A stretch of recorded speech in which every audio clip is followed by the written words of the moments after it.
I'm going to look at United's possession structures in each third of the pitch to show some of the positives and the issues that are cropping up time after time. Starting with the defensive third and dealing with a high press, in my opinion, United haven't been too bad in this area. This was the setup they used against Brighton, where you have the box and then the fullbacks on the outside of the box. Those of you that watch my video, Coaching v Player Ability, will remember that this is a setup De Zerbi used at Brighton. And in this game, we saw how United were prepared to play the ball into the press to draw or hold it before going wide, and in my opinion, did it quite well against Brighton. This is against Liverpool, and we can see the same setup. In reality, this should have gone into Mainu from De Ligt, and United would have taken Liverpool's press out. De Ligt makes a poor choice playing it into Casemiro marked, but the intent was there, if not always the execution. Overall, I like the setup. It was effective against Brighton, but individual errors cost us against Liverpool. Moving on to the middle third, the real issue with United's possession game is when teams drop off into a mid-defensive block and United set up with the 3-1-6. And we see these situations a lot, where we have the overload on the defensive line out of the picture, but lack the connective passing options in the middle third to get there.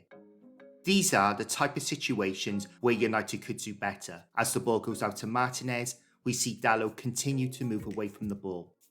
What I want to see is Dalot dropping off the overload into this pocket to give Martinez this pass and create these possession triangles that would then create options for United. That ball going into Dalot will stand Traore up, maintaining the space Rashford has out wide to exploit this one-on-one. If Dalot went the other side to Mainu in this pocket, he would then have these progressive passing options to get the ball up to the overload. The reason this is a great option is because there is always a lag from the forwards shadow marking the pass into the pivot to then dropping back in on the pivot when the ball goes out wide. So there is always an opportunity to get the ball into the pivot unmarked.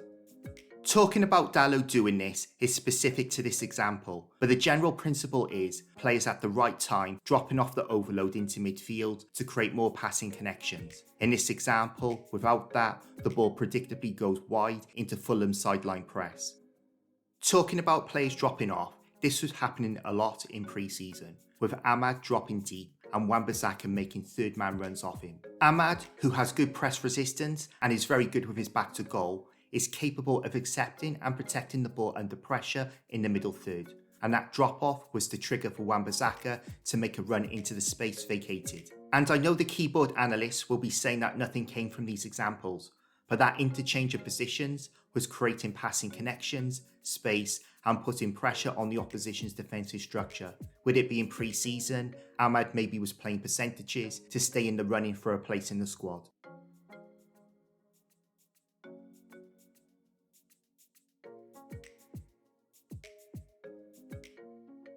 After pre-season, I was looking forward to seeing this incorporated into the team in the Premier League, but it's only popped up occasionally. Ahmad drops off into this pocket, and as he does, Mount makes this run into the space Ahmad vacates, and Mazwari continues his run after playing the ball into Ahmad, and it's actually a decent move.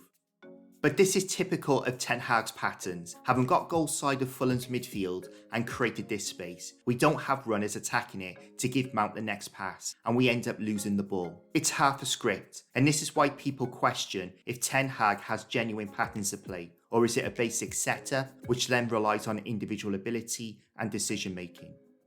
This is typical of what we are seeing in the middle third, passing the ball from one side to the other. Mainu trying to find a pocket to give a forward passing angle.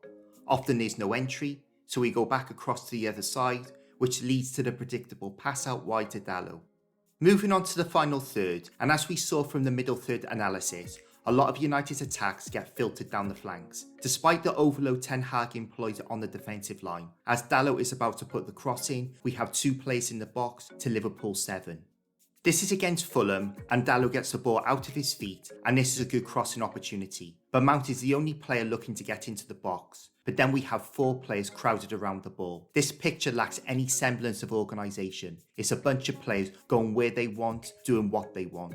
Still in the Fulham game, and the ball is again out wide with Dalot, but we have more structure than the last example. But realistically, where can United go either directly from Dalot or a setter to get out of that position? If Martinez was further back and Mazwari tucked in, United can switch the play. But what I find really interesting is the majority of United's attacks have filtered down the left. But is that tactical or a byproduct of not being able to play through the middle third because of the lack of connective passing options?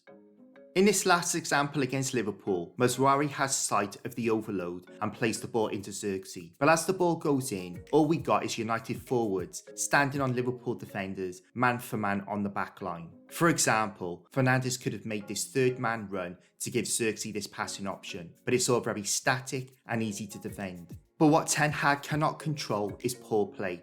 This is an easy ball into Xerxes, but Fernandes plays it behind him. At no point does Garnacho pick his header and plays a cross straight to a Liverpool player. That's a simple pass to Xerxes, but Fernandes goes the other way and gives it away.